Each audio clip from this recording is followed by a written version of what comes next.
Iran America యుద్ధంలో కీలక పరిణామం. American worship USS Tripoli మైరైన్ troops తో యుద్ధ రంగానికి బయలుదేరడం సంచలనంగా మారుతుంది.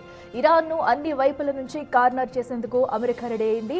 ఇరాన్పై మెరుపు దాడిలే టార్గెట్ గా అమెరికా మాస్టర్ ప్లాన్ వేసిందా అన్న చర్చ జరుగుతుంది.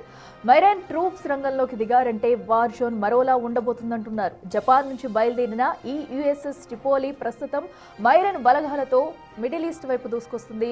ఇరాన్ ఇజ్రాయెల్ యుద్ధంలో అమెరికా తన యుద్ధ వ్యూహాన్ని మార్చి తొలిసారిగా గ్రౌండ్ ట్రూప్స్ ను రంగంలోకి దింపుతుండడం సంచలనంగా మారుతుంది.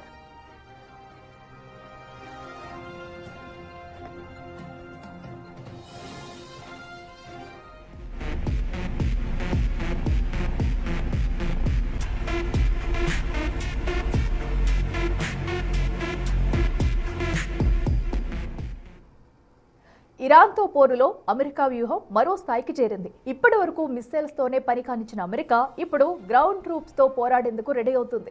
జపాన్లోని సాసిబో పోర్ట్ నుంచి అమెరికన్ వార్షిప్ ప్రపంచంలోనే పవర్ఫుల్ గా చెప్పే మెరైన్ ట్రూప్స్ తో బయలుదేరడం ఏం జరుగుతుందన్న ఉత్కంఠ పెరుగుతుంది. ఇరాన్ పై డైరెక్ట్ గా బలగాలను దింపుతారా? మరికొద్ది రోజుల్లో యుద్ధం ఎలాంటి టర్న్ తీసుకుంటుందన్నది కీలకంగా మారింది.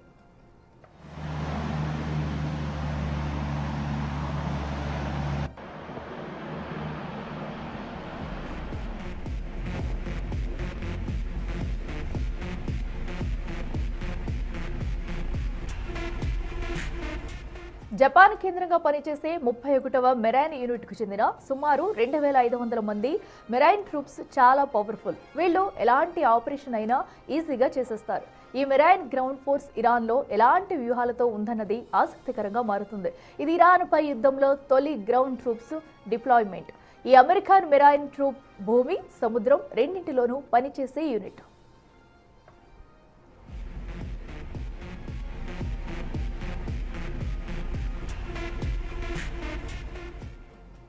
అటు యుఎస్ఎస్ ట్రిపోలి సాధారణ యుద్ధ నౌక కాదు. ఇది F-35B lightning II fighter jets ను, హెలికాప్టర్లను మోసుకెళ్లగల కెపాసిటీ ఉన్న క్యారియర్ షిప్. అమెరికన్ ఎంబసీల రక్షణ, జనం తరలింపుతో పాటు అవసరమైతే ఇరాన్ భూభాగంలో మెరుపు దాడులు చేసేందుకు ఈ బలగాలను పంపుతున్నారన్న చర్చ జరుగుతుంది. యుఎస్ఎస్ ట్రిపోలి ఇప్పటికే తైవాన్ సౌత్ మీదుగా లూజన్ జలసంధిని దాటింది. ఈ బలగాలు మరికొద్ది రోజుల్లోనే గల్ఫ్ ప్రాంతానికి చేరుకుంటాయంటున్నారు. అమెరికా రక్షణ శాఖ మంత్రి కూడా ఈ మెరైన్ ట్రూప్స్ ను రంగంలోకి దింపడాన్ని ధృవీకరించారు. అమెరికా తన ఆర్మీ ట్రూప్స్ ను యుద్ధ రంగంలో క్రమంగా పెంచుతుంది. యుద్ధాన్ని కొనసాగించడానికి దీర్ఘకాలిక ప్రణాళికతో ఉన్నట్లుగా కనిపిస్తుంది. వార్ను త్వరగా ముగించే ఉద్దేశంలో లేదన్నట్లుగా చర్యలు ఉన్నాయి. ఇరాన్ను ఓడించి లొంగ తీసుకునే ప్రయత్నంలో అమెరికా ఉంది.